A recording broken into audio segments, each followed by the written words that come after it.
memiliki tinggi hingga 60 hasta dengan rambut yang lebat. Assalamualaikum warahmatullahi wabarakatuh, Sobat Remi. Ketemu lagi dengan saya, Kang Abi, dalam episode kisah orang-orang terdahulu di channel Remi.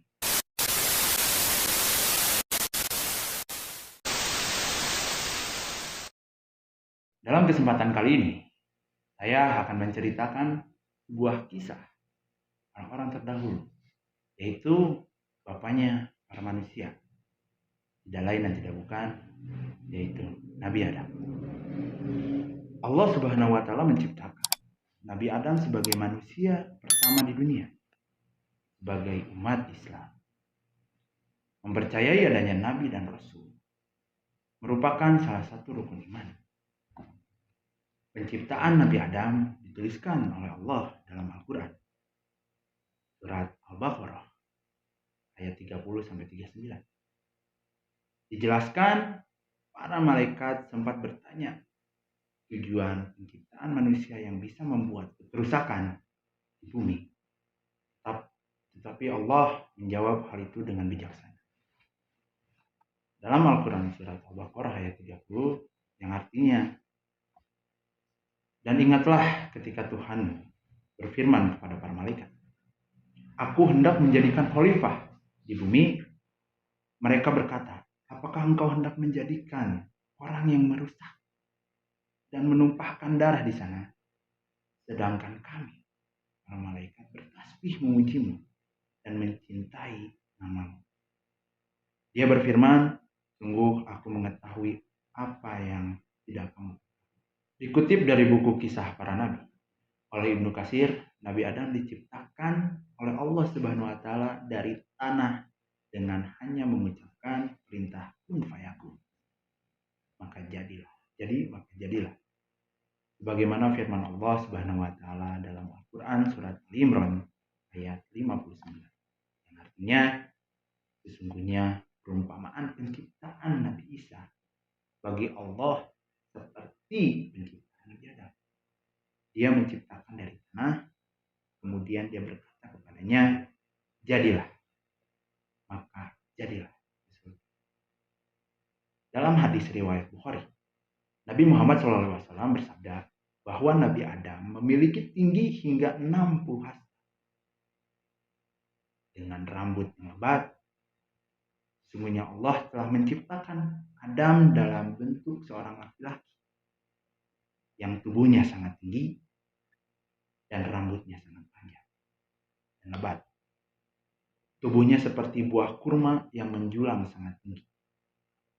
Kemudian Allah Subhanahu wa Ta'ala ajarkan semua hal kepada Nabi Adam agar ia memahaminya.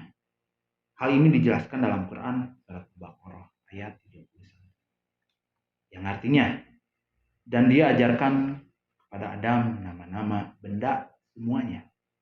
Kemudian dia perlihatkan kepada para malaikat seraya berfirman, sebutkan padaku nama semua benda ini jika kamu yang benar.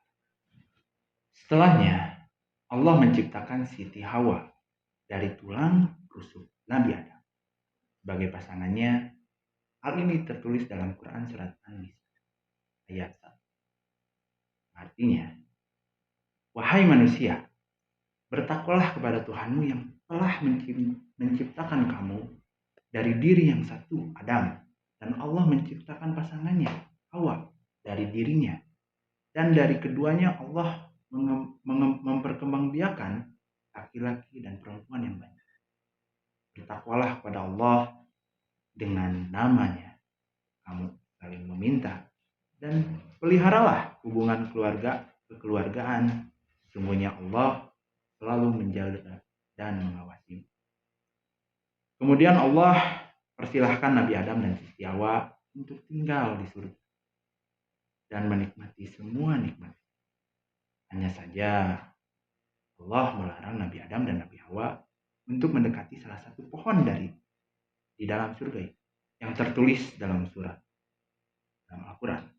Yang artinya itu, dan Allah berfirman, wahai Nabi Adam, tinggallah engkau bersama istrimu dalam surga dan makanlah apa saja yang kamu berdua sukai. Tetapi janganlah kamu berdua dekati pohon yang satu ini. Apabila didekati, kamu berdua termasuk orang-orang yang zalim.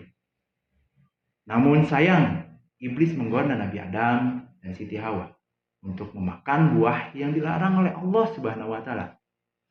Iblis mengatakan bahwa buah tersebut dapat mengubah mereka menjadi malaikat dan bisa hidup kekal di surga. Hal ini tertulis dalam Quran surat Al-A'raf ayat 20. Artinya seperti ini. Kemudian setan membisikkan pikiran jahat kepada mereka agar menampakkan aurat mereka yang selama ini tertutup.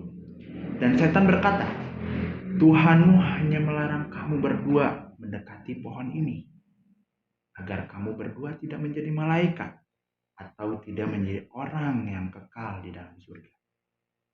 Akibatnya, Nabi Adam dan Siti Hawa diusir dari surga. Mereka berdua pun turunkan ke bumi dan dipisahkan. Seperti ditulis dalam Al-Quran, surat Al-Baqarah, ayat 36. Yang artinya, lalu setan memperdayakan keduanya dari surga. Sehingga keduanya dikeluarkan dari segala kenikmatan ketika keduanya di sana, surga, dan kami berfirman, turunlah kamu sebagai kamu menjadi musuh bagi yang lain. Dan bagi kamu ada tempat tinggal dan kesenangan di bumi sampai waktu yang ditentukan. Sebelum itu, Nabi Adam dan Siti Hawa memohon ampun kepada Allah seraya bertobat atas dosa yang dilakukan. Hal ini tertulis dalam Quran surat Al-A'raf ayat 23. Yang artinya, keduanya berkata, ya Tuhan kami telah menzolimi diri kami sendiri. Jika Engkau tidak mengampuni kami dan memberi rahmat kepada kami, niscaya kami termasuk orang-orang yang rugi. Sebelum membisikkan godaan kepada Nabi Adam dan Siti Hawa, iblis diketahui tidak menyukai mereka, bahwa ia bersikap sombong dan enggan mematuhi perintah Allah untuk bersujud di depan Nabi Adam. Dalam Quran surat Al-Hajr ayat 30-31, Allah Subhanahu wa taala berfirman agar malaikat dan iblis sujud di hadapan Nabi Adam. Namun ia mengingkari ucapan Allah Subhanahu wa taala. Yang artinya, maka bersujudlah para malaikat semuanya bersama-sama kecuali iblis. Ia enggan ikut bersama-sama para malaikat yang bersujud. Iblis beralasan bahwa ia lebih mulia dibandingkan Nabi Adam. Sebab Nabi Adam hanya diciptakan dari sebuah tanah, sedangkan ia diciptakan oleh Allah dari api.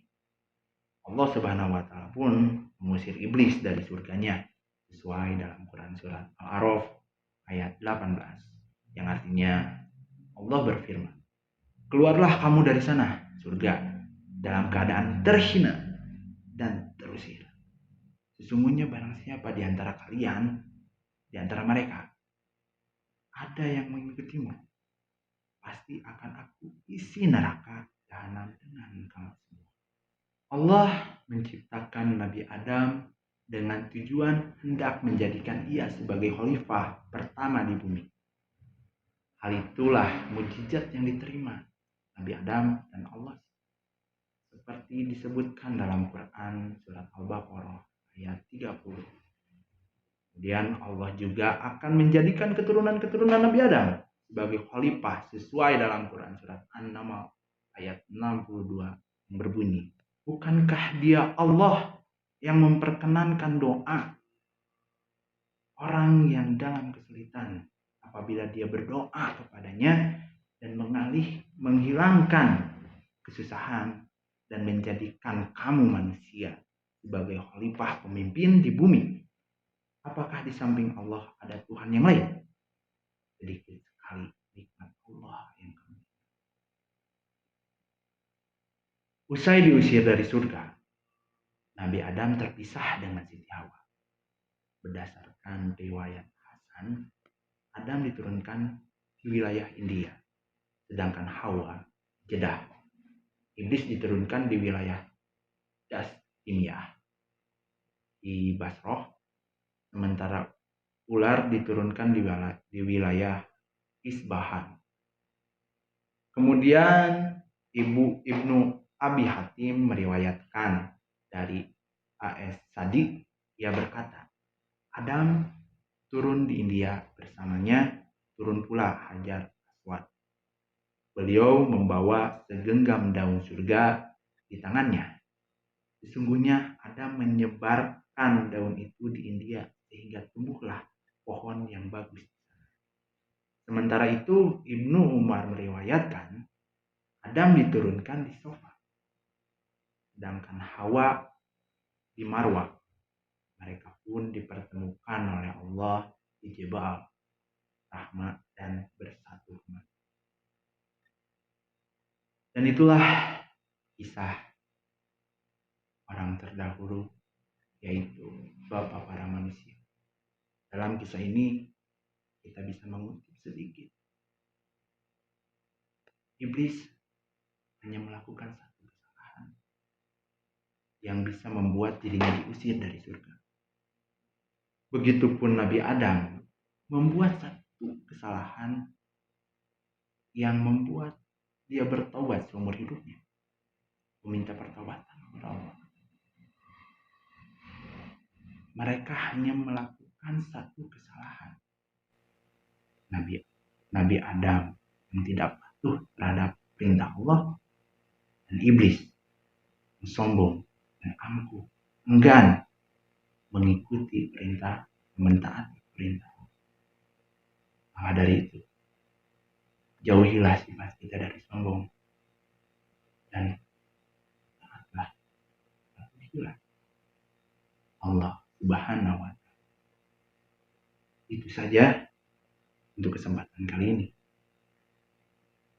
Jangan lupa like video ini banyak-banyaknya agar kita semangat untuk terus membuat konten. Jangan lupa komen, kolom komentar. Dan jangan lupa juga share video kali ini. Yang mudah-mudahan ketika kalian share video ini bisa membuat orang-orang menjadi tahu dan menjadikan sebuah kebarokahan, karena kita menyampaikan sebuah kebenaran dan menyampaikan sebuah kisah bisa membuat roh. Dan jangan lupa juga yang baru hadir, baru nonton di channel kami, jangan lupa juga untuk subscribe channel kami, nyalakan loncengnya. Dan juga untuk kalian, jangan lupa juga follow IG kami. Dan jika ada pertanyaan-pertanyaan mengenai dengan Islam, kalian bisa menanyakannya di sana. Mungkin dalam kesempatan kali ini hanya seperti itu. Mudah-mudahan